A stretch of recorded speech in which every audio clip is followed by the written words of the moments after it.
Bismillahirrahmanirrahim. Assalamualaikum warahmatullahi wabarakatuh. Semoga kita senantiasa mendapat bimbingan Allah menuju jalan yang lurus dalam menjalankan ibadah. Salah satu yang sering dilupakan adalah sholat duha. Namun, tahukah Anda bahwa sholat duha memiliki keutamaan yang luar biasa dan dapat membawa berkah dalam kehidupan sehari-hari? Meskipun tidak wajib, sholat duha memiliki banyak manfaat. Namun, ada juga kesalahan umum yang sering dilakukan dalam melaksanakan sholat duha yang malah bisa menghambat rezeki. Untuk itu, penting bagi kita untuk mengetahui waktu dan cara yang tepat dalam melaksanakan sholat duha agar bisa meraih keberkahan dan mendapatkan rezeki yang lancar. Penting juga untuk mengetahui beberapa waktu dan juga kondisi yang dilarang sholat duha agar tidak mendatangkan petaka. Sholat duha merupakan salah satu ibadah sunnah yang dianjurkan dalam agama Islam. Meskipun tidak termasuk dalam kategori sholat wajib, sholat duha memiliki banyak keutamaan dan manfaat yang sayang untuk dilewatkan. Ibadah ini dilakukan pada waktu antara terbitnya matahari hingga sebelum azan zuhur. Dalam prakteknya, sholat duha tidak hanya memberikan manfaat bagi kehidupan spiritual, tetapi juga mempengaruhi aspek jasmani dan materi. Melalui ibadah ini, seseorang dapat mendapatkan pengampunan dosa, keberkahan rezeki, terhindar dari kelalaian, dan mendapatkan berbagai keistimewaan lainnya. Sholat duha adalah salah satu ibadah sunnah yang memiliki banyak keutamaan dan manfaat bagi umat muslim. Salah satu keutamaannya adalah pengampunan dosa-dosa. Rasulullah SAW bersabda bahwa siapapun yang menjaga sholat duha secara teratur, dosanya akan diampuni meskipun sebanyak buih di lautan. Allah telah menjanjikan bahwa setelah kita melaksanakan sholat duha, Dia akan mencukupi kebutuhan kita. Hal ini memiliki rasa aman dan keyakinan bahwa Allah selalu merawat hambanya yang menjaga sholat duha. Begitu pentingnya menjaga kualitas dan pelaksanaan yang benar dalam sholat duha.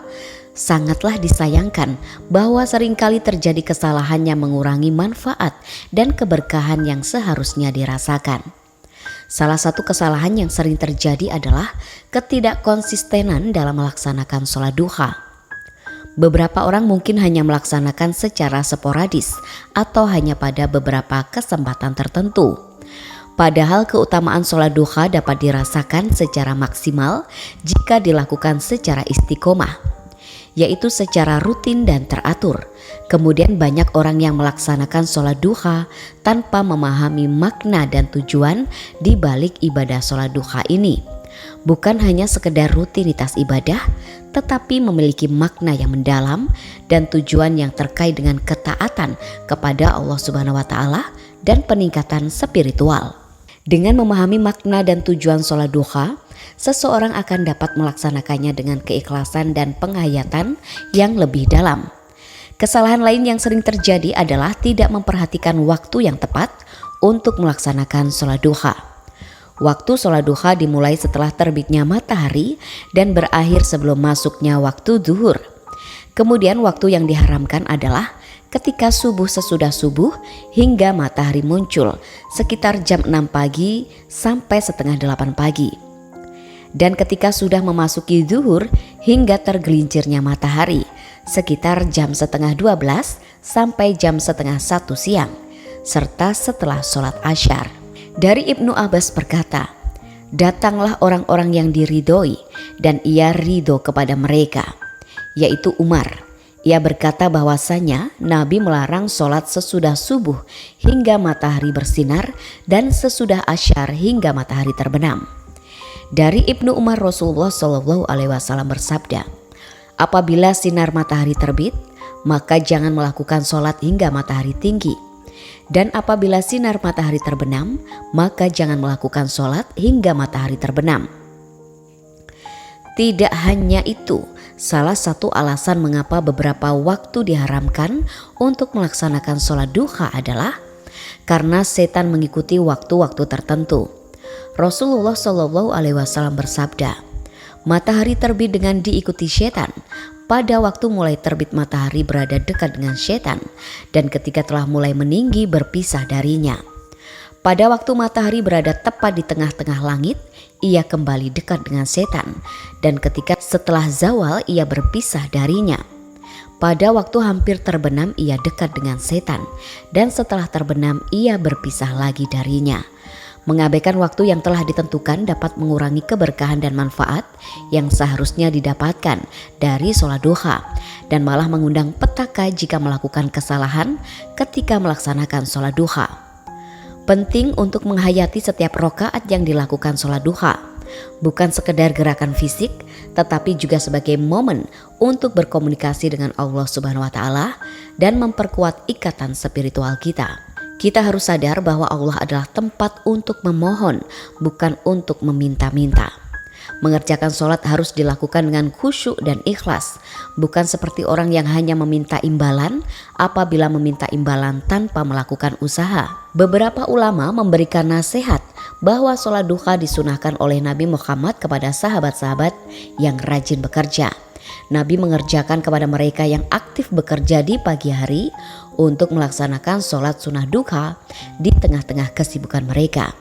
Namun sekarang banyak orang yang menganggur dan baru kemudian melakukan sholat duha. Beberapa ulama juga menjelaskan bahwa untuk menjadi kaya dengan sholat duha, sholat tersebut harus dilakukan ketika seseorang sibuk bekerja namun teringat kepada Tuhannya. Kesalahan umum yang sering terjadi adalah ketika sholat duha hanya berfokus pada permohonan duniawi dan permintaan yang tidak bisa ditawar. Ketahuilah bahwa ibadah memiliki cakupan yang lebih luas daripada sekedar kebaikan. Karena setiap kebaikan adalah ibadah, namun tidak setiap ibadah memiliki nilai kebaikan. Pernyataan yang berbeda tetapi sejalan dengan hal itu juga pernah disampaikan oleh seorang ulama.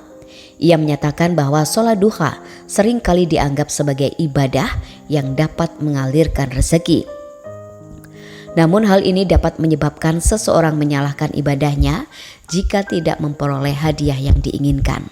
Meskipun demikian, jika seseorang muslim tetap mengkhususkan sholat duha untuk hal-hal yang bersifat dunia, maka Allah telah memberikan peringatan melalui firman-Nya dalam Al-Quran. Jika seseorang menginginkan keuntungan di akhirat, kami akan menambahkan keuntungan tersebut baginya. Dan jika seseorang menginginkan keuntungan di dunia, kami juga akan memberikannya, namun tidak ada sedikit pun keuntungan di akhirat baginya. Kesalahan berikutnya yang sering terjadi adalah tidak mengamalkan keutamaan sholat duha dalam kehidupan sehari-hari. Sholat duha seharusnya menjadi pemicu untuk meningkatkan kualitas kehidupan secara keseluruhan, termasuk dalam berbagai aspek, seperti akhlak, pekerjaan, hubungan sosial, dan lain sebagainya. Kita ambil contoh, masalah sedekah, perumpamaan nafkah yang dikeluarkan oleh orang-orang yang menafkahkan hartanya di jalan Allah adalah serupa dengan sebutir benih yang menumbuhkan 7 bulir. Pada tiap-tiap bulir 100 biji.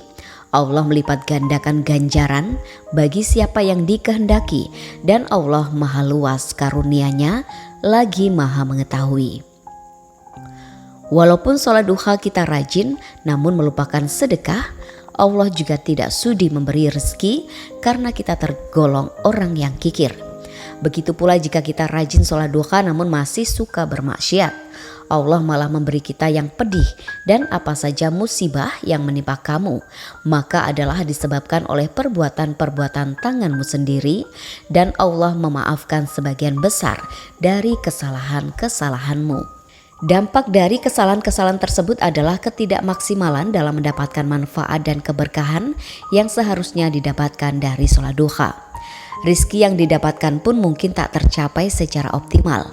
Oleh karena itu, penting bagi setiap individu yang melaksanakan sholat duha untuk menghindari kesalahan-kesalahan tersebut dan memperbaiki pelaksanaan ibadah ini dengan sebaik-baiknya. Dari paparan ini dapat disimpulkan beberapa hal terkait sholat duha. Sholat duha memiliki banyak keutamaan dan manfaat bagi kehidupan spiritual dan jasmani kita. Beberapa keutamaan tersebut antara lain dosa-dosa diampuni, potensi masuk surga lewat pintu ad-duha, terhindar dari kelalaian sedekah untuk diri sendiri, dan dicukupi kebutuhan oleh Allah. Namun perlu diingat bahwa melaksanakan sholat duha bukanlah jaminan untuk mendapatkan kekayaan. Materi rizki yang diberikan Allah tidak selalu berbentuk harta, melainkan dapat berupa kesejahteraan hidup, kebahagiaan, kesehatan, dan keberkahan dalam berbagai aspek kehidupan. Selain itu, dapat melaksanakan sholat duha perlu diperhatikan waktu-waktu yang dilarang untuk melaksanakannya, yaitu setelah subuh hingga matahari bersinar sepenuhnya, ketika waktu duhur setelah asar, serta setelah asar hingga matahari terbenam. Semoga dapat bermanfaat bagi kita semua. Wallahu a'lam bishawab. Assalamualaikum warahmatullahi wabarakatuh.